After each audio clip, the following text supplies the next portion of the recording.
Imagine a man so wealthy that his generosity could crash economies. A man whose single journey through the desert changed the world forever. His name was Mansa Musa, the richest human being in recorded history. But with great wealth comes greater mystery. Where did his fortune come from? And what secrets did he leave buried beneath the sands of West Africa?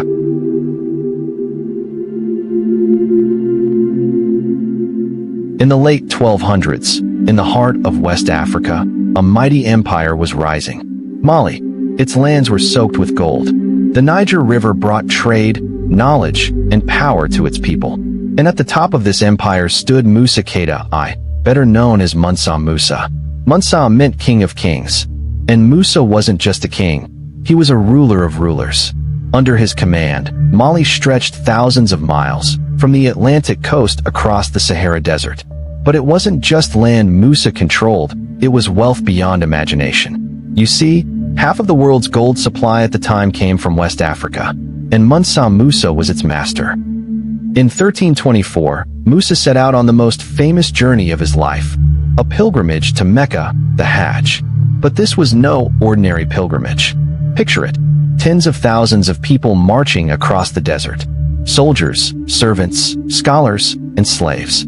Dozens of camels, each carrying hundreds of pounds of pure gold. Witnesses say Musa's caravan stretched farther than the eye could see. He gave gold freely to the poor. He built mosques wherever he stopped. In Cairo, he spent and donated so much that gold flooded the markets, and its value collapsed.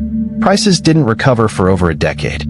For one man to move the economy of an entire region, that was the power of Mansa Musa. But Musa's legacy wasn't just about wealth.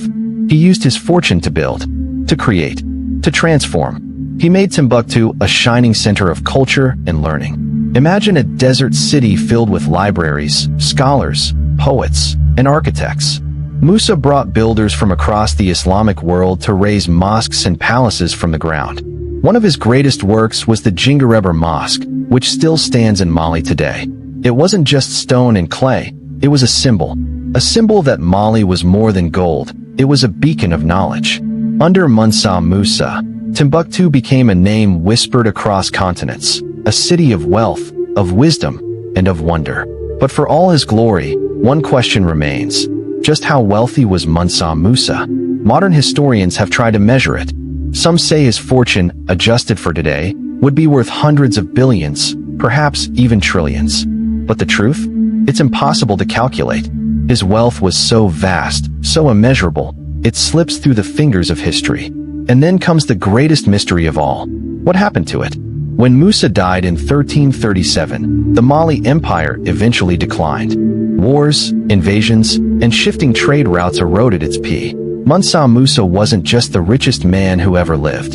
He was a king who used wealth to shape history, to spread culture, and to leave behind a legacy that outlived his empire. But perhaps that's the true treasure of Mansa Musa. Not the gold, not the jewels, but the story of a man who proved that the greatest riches are those that continue to inspire, long after the gold has turned to dust.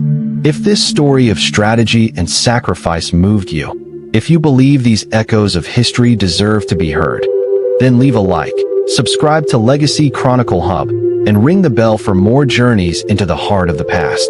Tell us in the comments, could any general ever achieve a victory so perfect, so terrible, again? And as always, may history never be forgotten.